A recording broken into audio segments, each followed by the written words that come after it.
ఆసరా అందించిన ప్రభుత్వానికి అండగా ఉందామని వైసీపీ ఇన్ఛార్జ్ దద్దాల నారాయణ యాదవ్ అన్నారు. హనుమంతుని పాడు మండల కేంద్రంలో వైఎస్ ఆసరా సంబరాల 4వ విడత కార్యక్రమంలో భాగంగా ముఖ్య అతిథిగా కనిగిరి వైసీపీ ఇన్ఛార్జ్ డాక్టర్ దద్దాల నారాయణ యాదవ్ పాల్గొన్నారు. ఈ సందర్భంగా ఇన్ఛార్జ్ దద్దాల నారాయణ యాదవ్ మాట్లాడుతూ ఆంధ్రప్రదేశ్ రాష్ట్రంలో వైసీపీ ప్రభుత్వం రాకముందు 27,000 కోట్ల పొదుపు సంఘాల రుణాలు ఉన్నాయని, వాటన్నింటినీ 4 విడతలుగా జమ చేసి ఇచ్చిన మాట నిలబెట్టుకున్న ఏకైక ముఖ్యమంత్రి వైఎస్ జగన్మోహన్ రెడ్డి అని అన్నారు. అలానే హనుమంతునిపాడు మండలానికి 4వ విడత ఆసరాలో భాగంగా 2,54,00,000 డబ్బులు జమ చేయటం జరిగిందని అన్నారు.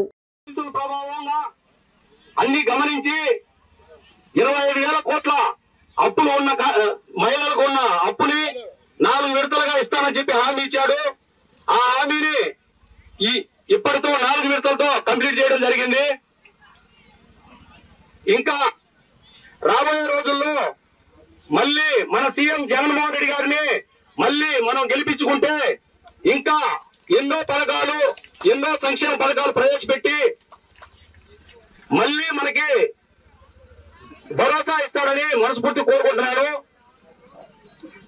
ఇప్పటికీ 124 సార్లు మన సీఎం జగన్మోహన్ రెడ్డి గారు బటన్ నొక్కి ఎక్కడ అవినీతి జరగకుండా చూసి ప్రతి పేదవాళ్ళకి, ప్రతి మహిళలకి, ప్రతి అన్నలకి, ప్రతి ఒక్కరికి డైరెక్ట్ గా అమౌంట్ జమ అయ్యే విధంగా చేసినాడు. మనం రేపు ఏప్రిల్లో జరగబోయే ఎన్నికల్లో 2 సార్లు ఓట్లేసి ఒకటి ఎమ్మెల్యేగా, ఒకటి ఎంపీగా ఓట్లేసి మన సీఎం జగన్మోహన్ రెడ్డి గారిని మళ్ళీ సీఎం గా చేసుకోవాలని మనస్ఫూర్తి కోరుకుంటున్నానమ్మా. బ్యాంకుల్లో ఉన్న అప్పులకి జమ చేయడం జరిగింది. ఇది 4వ విడత. 6,000 కోట్ల పైచిలకు ఈ రాష్ట్రంలో డబ్బులు జమ చేయడం జరిగింది. మన మండలానికి 2,54,00,000 జమ అయినాయి. ఇకపోతే పేద బడుగు బలహీన వర్గాలకు పెద్దపీట వేయాలనే ఉద్దేశంతో మన సీఎం జగన్మోహన్ రెడ్డి గారి ఆశీస్సులతో, ఆ దేవుడి దయ వల్ల మీ బిడ్డగా ఇక్కడికి వైఎస్ఆర్సీపీ ఇన్ఛార్జిగా నన్ను నియమించడం జరిగింది. మన జిల్లా టైగర్ బాలినేని వాసన్న వెనక ఉండి కొన్నంత ధైర్యంతో నా మీద పెట్టుకున్న ఆశల్ని మీరందరూ కలిసికట్టుగా రేపు ఏప్రిల్లో జరగబోయే ఎలక్షన్ లో మన వైఎస్ఆర్సీపీకి ఓటు వేసి మన సీఎం జగన్మోహన్ రెడ్డి గారిని మళ్ళీ సీఎం గా చేసుకోవాలని మనస్ఫూర్తి కోరుకుంటున్నాను.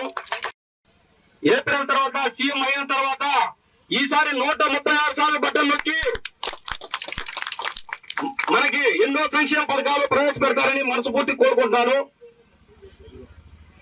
అలాగే మన ఈ పశ్చిమ ప్రాంతానికి వెలుగోడు కూడా కంప్లీట్ అయిపోయింది. ఈ నెలలోనే 2వ టన్నెల్ పూర్తయి సాగునీరు, తాగునీరు మనకు అందుతుంది. ఇంకా చాలా మన వెనుకబడిన ప్రాంతానికి సంబంధించి నిమ్స్ గాని, పోర్టులు గాని, ఇంకా చాలా పథకాలు, చాలా ప్రాజెక్టులు మనకు అవసరం ఉన్నాయి. అవన్నీ కూడా మన సీఎం జగన్మోహన్ రెడ్డి గారు ఒక్కరైతేనే ఇది కంప్లీట్ చేయగలరని మనస్ఫూర్తి కోరుకుంటానమ్మా. సరే, మీ బిడ్డగా నాకు అవకాశం ఇచ్చినాడు. ఆ దేవుని దయ వల్ల సీఎం జగన్మోహన్ రెడ్డి గారి ఆశీస్సులతో మన వైఎస్ఆర్ కాంగ్రెస్ పార్టీకి ఇన్ఛార్జ్ గా ప్రకటించినారు.